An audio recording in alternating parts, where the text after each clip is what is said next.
Good evening, everybody. Welcome to the March 4th, 2024 Bedminster Township Committee meeting. This is Deputy Mayor Stevenson. Mayor Jacobs is en route. There's some traffic out on 287, so he'll join us momentarily. Mr. Hickey, Ms. Moreski, and Ms. Fernandez are with us today. So with that, I guess let's call the meeting to order. And Ms. Ray, if we could have the Open Public Meetings Act statement, please. Yes. Adequate notice of this meeting of the Township Committee was sent to the Courier News Somerville, Bernardsville News Whippany, and to all subscribers, and posted the Township Municipal Building on January 5th, 2024. Okay, thank you, Ms. Ray. Could everybody please stand, join me with the Pledge of Allegiance?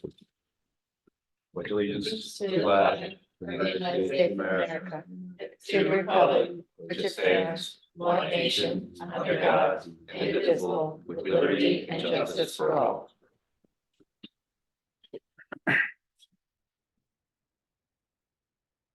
Okay, next order of business is public comments. We have every meeting an opportunity for the public to make a statement.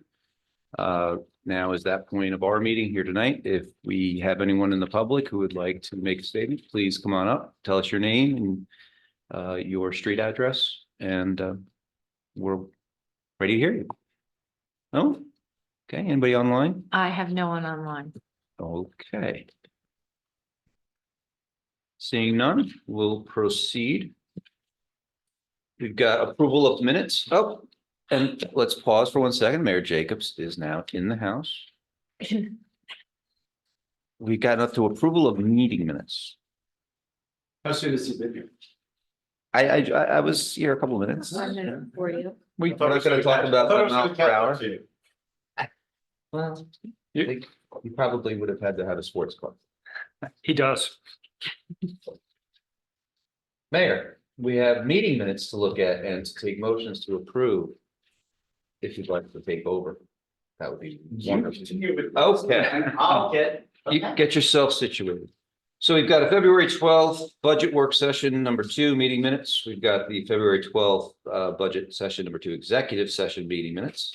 The February 20th Township Committee meeting minutes. The February 21st budget work session number 3 meeting minutes. The budget work session number 3 executive session meeting minutes from February 21st. February 26th budget work session number 4 meeting minutes, and the February 26th budget work session executive session meeting minutes. So we've got minutes from the 12th, 20th, 21st, and the 26th. Can I have a motion to approve the minutes? So moved. Second. All in favor? Aye. I'm abstaining from budget session number 4 minutes. I was not in attendance. Thank you. With that, turn it over to the mayor for permit Great. raffle. Thank you, Committeeman Stevenson. And also thank you for giving me the heads up that the traffic alleviated at some point, which it did right exactly where you said it would. You're welcome. Thank you, and my apologies for being late. Permits and raffles. We have 1, 2, 3, 4, 5, 6, 7, 8. So the first one is seasonal farmers market permit for Sky Acres Winery at the Bedminster Farmers Market. Next is a seasonal farmers market permit for Dish and Sons doing business as Sourland Mountain Spirits for the Bedminster Farmers Market. And we've got a social affair permit to benefit Union College Foundation, April 29, 9 a.m. to 7 p.m. at Fiddler's Elbow. Then a social affair permit to benefit Seton Hall Preparatory High School on May 13 from 11:30 a.m. to 7 p.m. at Fiddler's Elbow. A social affair permit to benefit the Willow School on May 18, 2024 from 6 a.m. to 12 a.m. at the Willow School. A social affair permit to benefit the Willow School on May 20, 2024 from 8 a.m. to 4 p.m. at Hamilton Farm Golf Club. An off-premise 50/50 raffle to benefit the Center for Great Expectations on July 16, 2024 from 11 a.m. to 9 p.m. at Fiddler's Elbow. And the last, an on-premise merchandise raffle to benefit the Center for Great Expectations on April 19, from 11 a.m. to 2 p.m. at Fiddler's Elbow. Any questions or comments? Seeing none, take a motion to approve. So move. Second. All in favor? Aye. Thank you. So Committeeman Stevenson, right back at you with the subcommittee chair reports. Thank you, Mayor. DPW, Kevin got a second quote for roof. So it's gonna take another week or two before I get a full report in and know what's about, so hopefully we get some pricing. With the recent storms, we've had some down trees, debris, we've been spending a lot of time taking care of that, and of course, our roads, as Mary noted, River Road was in particularly tough shape, but we're working.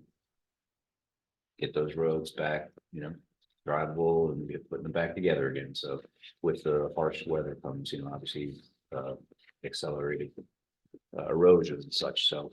Folks, if you're out there and you've got issues with your streets, please, let us know. We are generally aware of what's going on, but if there's an issue that we're just not getting to or that's come up, please let us know. That's the best thing to do. So we can have, as many eyeballs out there as possible. That's the update for DPW, nothing on HPC, so I'll have a more substantive update next time. Right. So on Saturday, as the rain was lessening, Saturday evening, I guess, I went down just to see what the roads looked like. Went down River Road, bounced up to Larger Cross, and while the dirt roads were bad, River Road was particularly horrible. Perhaps maybe some of the worst I've seen, other than maybe after Ida. But Kevin responded right away. So Kevin, not sure if you have an update or if you can take yourself off mute. Just let us know what's going on, what the plan is for the dirt roads. As Doug said, after the freeze, thaw, rain cycles we've been going through. Yes, Mayor. We allowed the roads to dry a little bit this morning, and then Jason went out this afternoon and actually stayed late, just to tackle the worst areas. River Road, Larger Cross North, Larger Cross South. He was bouncing over just the high traffic areas. So the back lot this morning, we applied some stone down the River Road in some areas. It's just a rough time of the year. The massive change in temperature, and adding all the rain we have had and will continue to have. It's just a rough time of the year. Okay. All right. Thank you, Committeeman Hickey. Thank you, Mayor. Good evening, all. None of my subcommittees have met since we last met, which seems almost like it was last week, but I'll have, it was, yeah. I'll have additional reports at our next meeting. Thank you, Committeewoman Moreski. Same here. None of my committees have met, and I have an EC meeting on Wednesday, so the next time we meet, I'll let you know what they're talking about. Committeewoman Fernandez. Thank you, Mayor. I have no updates today. And the only thing I'm going to talk about is farmers market, which we had a meeting. And we are just getting ready. Applications continue to come in, still getting the vendors returning from last year and consideration of new vendors. And here we are in March, which means it's April and then May, and it begins again. Ms. Ray, may we please have the administrator's report? Yes, Mayor, I've just been focusing on the operating portions of the budget and capital budget, as well as just making some adjustments to the shared municipal court budget. And we received official word last week. I sat in on a call with the Highlands Commission that we received word officially that we've been awarded $34,500 towards our stormwater grant, towards our stormwater management for the year, which is fantastic. And I also attended several rate case meetings last week. One was with PSC&G and the other with New Jersey American Water, which Committeeman Hickey will cover later in the presentation. Great. Okay, Chief, any update on community policing? Good evening. No, Mayor, I don't have any updates since our last meeting. I do. So Perfect. I attended the Bedminster eighth grade basketball game over the weekend and Officer Smith and Rivera. Maybe was it this weekend? Well, my days are merging, but whatever. It was recently, and they were there in in the flesh, checking it out. Being present. It was great to see them there, interacting with the public. So very good, Chief. It was great to see them both there, and I think they enjoyed the time spent in the gym. So it was really nice. And I will also provide an update. So last week I participated with the Bedminster Township School at Read Across America. And as I was leaving, Officer Pena and Detective Paul Piano were also leaving at the same time. And so certainly, it's always great to see the police department present and participating at Read Across America. But what's also interesting, one of the PTO officers was also reading at that same time, and she was leaving as I was. And she stopped to talk about how during the last snowstorm that the kids on the and her block were throwing a football around, and two officers came by, pulled up, started throwing, they weren't throwing snowballs. Mhm. They were throwing the football around, and she just said it was a terrific sight. And that she was, really pleased to see the police interaction with the kids. So, Chief, you may not have updates, but we got our own observations for you. And, keep it up and keep telling the force to get out there and interact, which I know you're doing, but the benefits multiply as you guys get out there and engage. So thank you for everything you guys are doing. We have no public hearings tonight. We do have one ordinance for introduction, and this ordinance is ordinance number 2023-022, an ordinance amending Chapter 3, Police Regulations. And this would add a new section 3-25 entitled Resident Protection. Public hearing for this ordinance, if it is introduced tonight, will be March 18. And just a little background, I'm going to turn it over to Attorney Bellardo. As we've talked about before, we put together a public safety committee with the mayors of the Somerset Hills and looking at ideas that we could do to protect public safety. Certainly with the escalation of car thefts from vehicles, people trying doors and trying to get to the key fobs and car keys that might be inside. So we're looking around and we have a number of different ideas that we're discussing. But one of them was looking at what other towns are doing. Saw that Summit had introduced an ordinance, and so the committee decided that we were going to, okay, let's look at this. And we flipped the Summit ordinance to John Bellardo, and we also sent it to our municipal prosecutor to coordinate on looking at adopting something similar to what Summit did. And the instructions to John were, if it's great, then give us the thumbs up. If it needs some tweaking, John thought it did. I also coordinated with our prosecutor's office on those tweaks, and we got the thumbs up from the prosecutors from our municipal prosecutor's office. And I will also say that in the intervening weeks, Berkeley Heights also adopted an ordinance, not necessarily the same as Summit's, but it's just interesting to see that the towns are looking to see what municipal ordinances can be put in effect to protect the residents. And with that, I'll turn to John Bellardo. Good evening, all. And as the mayor said, this particular ordinance is a resident protection ordinance. It has 4 sections. The first is the purpose and scope section, which is to protect the security of the residents in Bedminster Township from criminal and intentional activities related to property, personal, and violent crimes. The second section is what we call the motor vehicle protection section.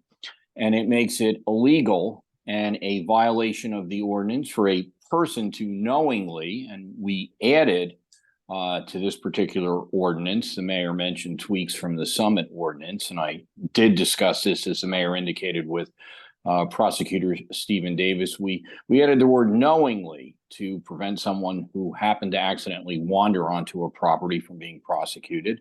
So knowingly enter or remain on any private driveway, private parking lot, or other location on private property in the presence of a stationary motor vehicle, knowing that they are not licensed or privileged to enter or remain and to commit any of the following acts. One, as the mayor indicated, pull a door handle or take any action in an attempt to open or unlock a motor vehicle that the person does not own or have a license or privilege to possess. As you all are aware, one of the crimes that has been on the uptick is folks coming down driveways and attempting to determine whether a car is open. They'll jiggle the door handle. If the car is open, they'll enter the car and attempt to find a key and steal the car or take things within the car. In the same vein, the ordinance also makes it illegal and unlawful to possess an electronic device that is capable of determining if an electronic key is located inside a motor vehicle. Electronic keys are commonly referred to as fobs. Criminals are now using these devices to determine whether the fob has been left inside the car. The secondary section of this ordinance is essentially what I would call in layman's terms the getaway driver section. It makes it a crime if a person is driving the perpetrator to the site and assisting in committing the crime by waiting in a car and then driving away that car while the other person either steals the resident's car or steals possessions in the car. So essentially, that is the motor vehicle protection section of this ordinance, if introduced. The third section is a residence protection section, which essentially mirrors the motor vehicle protection section, except it relates to a person's home or residence, and it makes it unlawful to pull a door handle, a doorknob, or take any action to attempt to open, unlock, or gain entry into a house, apartment, garage, or other structure that the person does not own or have a license or privilege to enter or remain. Correspondingly, it also makes it unlawful to enter, if they are able to determine the house is open or get in, to enter any house, apartment, garage, or other structure that the person does not own or have a license or privilege to enter or remain. Again, either to, as we've seen lately, to attempt to locate the keys in a basket or a location within the house and then steal the car, or correspondingly just to be in the house to attempt to burglarize the house. This section also has, again, what I call the getaway provision that makes it unlawful to be an accomplice who is driving a car to the scene of the house and waiting outside for the perpetrator to either rob the house, take the key, or take a key and then take the car. So one perpetrator drives away with the stolen car. The accomplice drives away with the car that was there primarily. The last section is a penalty section for the municipal judge to determine if a finding of guilt is rendered after a trial or a plea bargain. And it indicates that upon conviction, the judge has the discretion to punish the perpetrator by a fine of not more than $2,000 or imprisonment for a term of not more to exceed 90 days. That would be in the county jail, or by such fine and imprisonment, or by a period of community service not to exceed 90 days. Again, at the discretion of the judge. The ordinance concludes by indicating that notwithstanding the foregoing, the minimum penalty shall be a fine of $1,000 for the first offense and $2,000 for each subsequent offense. Each act that constitutes a violation of this ordinance shall be considered a separate and a distinct act that constitutes its own violation. What does that mean in layman's terms? It means if you attempt to burglarize a house and do so, or attempt to steal a car, and then you go to a neighboring property and attempt the same crime, that constitutes a separate and distinct violation. So this in essence is a resident crime protection ordinance that is another toolbox for our police. Should it not be an indictable offense at the county level, or the county prosecutor not wish to get involved, it gives another deterrent effect that hopefully will send a signal and keep criminals from entering Bedminster and perpetrating the crimes that unfortunately we have seen such a rise in lately. In essence, that's your ordinance. Great, thank you, John. And just, I talked about the Somerset Hills Public Safety Committee that we put together.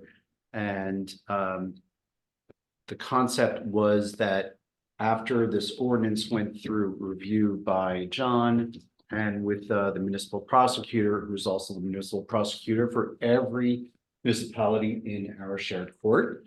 So the only two municipalities on our committee who are not in our shared court are Far Hills, which also has the same prosecutor. So the same law firm serves as the prosecutor for Far Hills, and Bridgewater. And Bridgewater has the same judge as our shared court. So we did think that it was probably a good idea that all the municipalities introduce a very similar, if not identical, ordinance. And Mayor AC over at Bernard's has already introduced this ordinance last week. Is that correct, John? That is correct, Mayor. The ordinance was introduced in Bernard's Township, and it's scheduled for a public hearing next week on Tuesday. Okay, so if we approve the introduction of the ordinance, once again, it'll be scheduled for public hearing on March 18th. We'll have no public discussion on the ordinance. That'll be for the public hearing. I have a motion to introduce ordinance number 2023-022. Second. 1 and 2. Roll call vote, please. Mr. Stevenson. Aye. Mr. Hickey. I ask questions. You introduced it as 2023.022, but it's on as 2024.001. Oh, you're right. I was reading the The agenda. agenda, yeah. It's just a housekeeping thing, but just keep everything clean. I'm sorry, can you please repeat that? So the ordinance itself is 2024-001. It's listed on the agenda as 2023.022. Yep, Thank you for that catch. good job. I don't know what 2023-022 is, but we can dig it up and see if it was applicable. If it was 2023, we probably would have gone the head start on Burnham's Township. Yeah, that's right. It is correct on the actual ordinance. Right. Yeah, Right. it's correct on the ordinance on the agenda itself. So just when we introduce it, we have to introduce it. We'll make sure. Okay, so back to, I'll start the roll call over again. Mr. Stevenson. Aye. Mr. Hickey. Aye. Ms. Moreski. Aye. Ms. Fernandez. Aye. And Mayor Jacobs. All right. Thank you. Okay, thank you for the explanation, John. We have no items on the consent agenda, so I'll move to the one resolution we do have tonight, which is a resolution that amends and supplements. I'm sorry, amends resolution 2023-185, which sets the PBA number 366 salaries for the year 2023 to the Township of Bedminster and the PBA Local 366 Memorandum of Understanding. And since this is a retroactive, this pay scale will also include Sergeant Brogg, who retired in July 2023, but would be subject to the salary adjustments once again, since they are retroactive. Any comments or questions? So I'm going to take a motion to approve resolution 2024-044. So moved. Second. Roll call vote, please. Mr. Stevenson. Aye. Mr. Hickey. Aye. Ms. Moreski. Aye. Ms. Fernandez. Aye. And Mayor Jacobs. Aye. Thank you. Thank you. Take a motion to approve the bill list pending review of individual invoices. So moved. Second. Roll call vote again, please. Mr. Stevenson. Aye. Mr. Hickey. Aye. Ms. Moreski. Aye. Ms. Fernandez. Aye. And Mayor Jacobs. Aye. Thank you. Do any members of Township Committee have anything to add to new business? No. Seeing none, we'll move to old business. DOT improvements. Chief, have you heard anything further back from DOT, Meredith, or anyone else on adjusting the timing on the Lamington Road crosswalk? No, Mayor, I haven't gotten a response email with an ETA. Okay. Why don't you follow up and copy me, and then maybe I can also ping Meredith afterwards as well. Sure. Utilities. Hickey and Robin, you attended something from New Jersey American Water. Yes, we did. We attended a rate case overview last Thursday. New Jersey American Water filed with the BPU on January 19th to raise rates with an effective date expected to be in Q4 of 2024. Are you ready for some numbers? In summary, they're asking for an approval of 161.7 million, which translates to a 17.3% increase. The news is even worse when you compare the proposed rates to the two previous rate filings done in 2020 and 2022. Remember, these rate filings are done every 2 years. Prior to the 2020 filing, customers on average were paying about a penny a gallon for water. As a result of the filings made in 2020 and 2022, customers are currently paying about a penny and a quarter for a gallon of water on average, or $0.0125 per gallon. This filing, if approved, will increase the average rate to almost a penny and a half per gallon at $0.0145 per gallon. When you do the math, the average price per gallon has increased by over 40% in just 4 years. If you step back to where rates were at the beginning of 2018, the unit price for water is up a whopping 63% in just 6 years. And just to make matters worse, hydrants, which prior to the 2020 rate filing cost $51.76 per hydrant per month, are now proposed to be $66 per hydrant per month, for a 27.5% increase since January of 2022. There are a total of 215 hydrants located in the hills, Bedminster Village and Pluckman, which will now cost $14,190 per month. That is up over $3,000 a month since January of 2022 and translates to an increase of about $37,000 per annum. We have another 22 hydrants in Pottersville under a separate rate schedule that are up $2,000 per year versus just 2023. Were they on, do you know anything about the difference between the rate schedules? Robin, can you address that? I know everything, most of it is under what, M1 state? M1, so Pottersville is considered section 2. Yeah, I don't know what that actually translates to in the tariff schedule, but 2 totally different locations. yeah. I'm sorry, I don't know the. That's okay. No, yeah, it's a swirly kind of thing. The small silver lining is that flat rate wastewater rates, meaning basically the sewer rates in the hills appear to decrease slightly from $68.95 a month to $68.12 a month. We're working to gain, Rob and I, to gain clarification. Bulk rates, however, are scheduled to increase according to the call, but we don't have those numbers yet. We've asked for clarification on that. Has ratepayer advocate chimed in at all? They've just introduced it as of, I believe, about a little over a month ago. So we have not heard anything as of yet. So no schedule on BPU hearings or when they're anticipating or when they would like to see this take effect? So typically, you're going to start that schedule between now and April, and it will take probably through the summer for the hearings. And you're going to see if they get their ask or some subset of their ask, it will go into effect in the fourth quarter. That's typically the schedule they follow every year. The budget process. Yeah. After our budget process. Yep.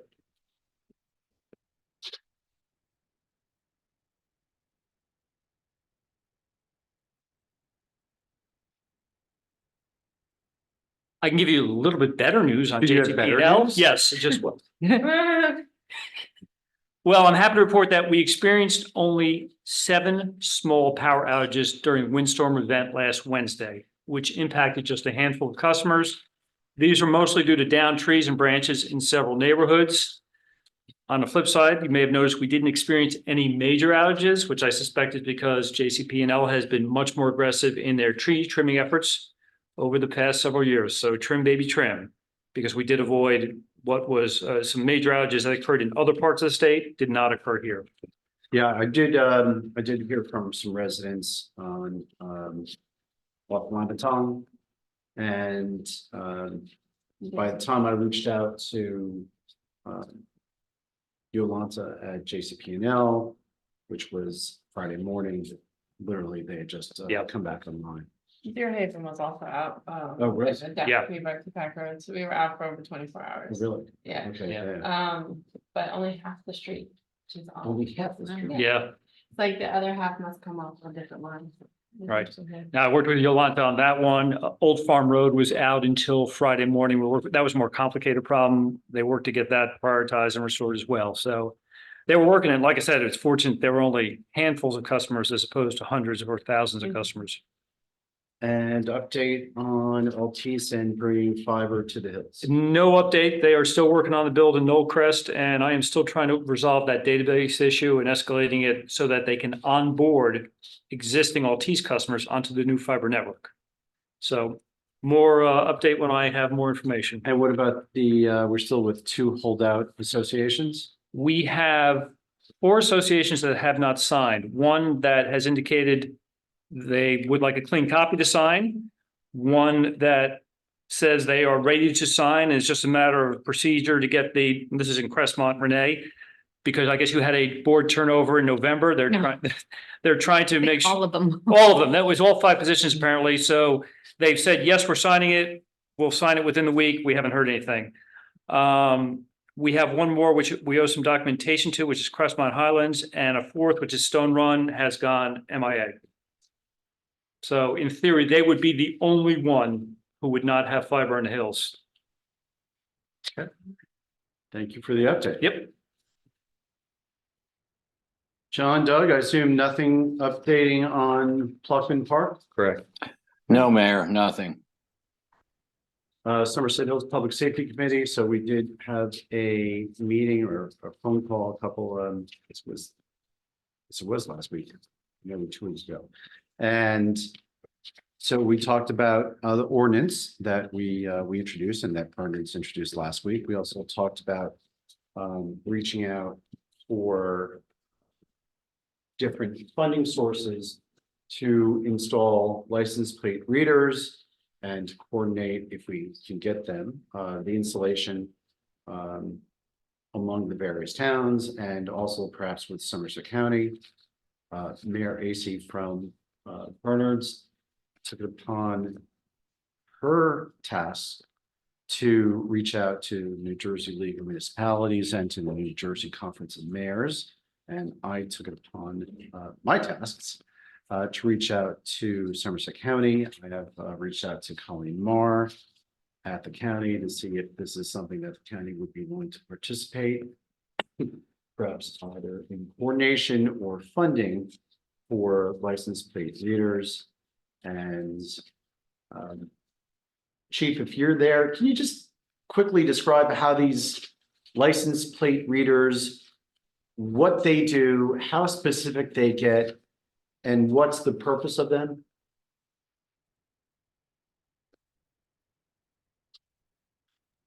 Yeah, sorry.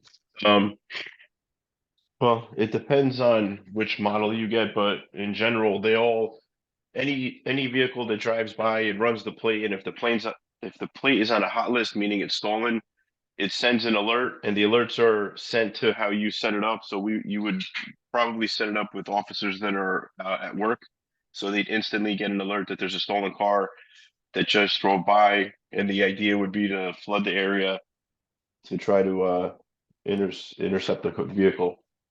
That's in general how they work. But then there's different vendors that the plate readers have more capabilities to do investigative leads on on the back end as well.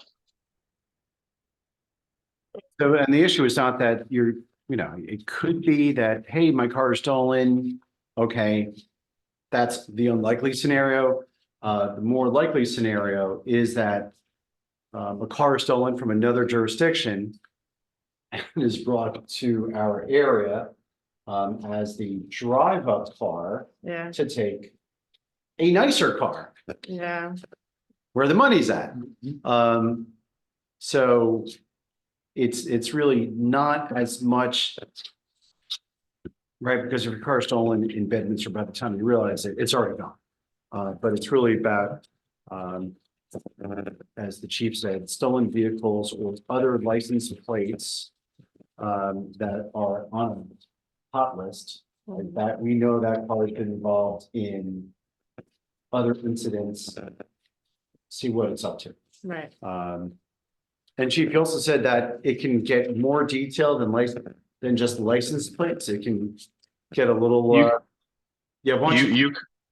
Yeah, so aside from being a plate reader, it has a lot of tools to do investigative leads.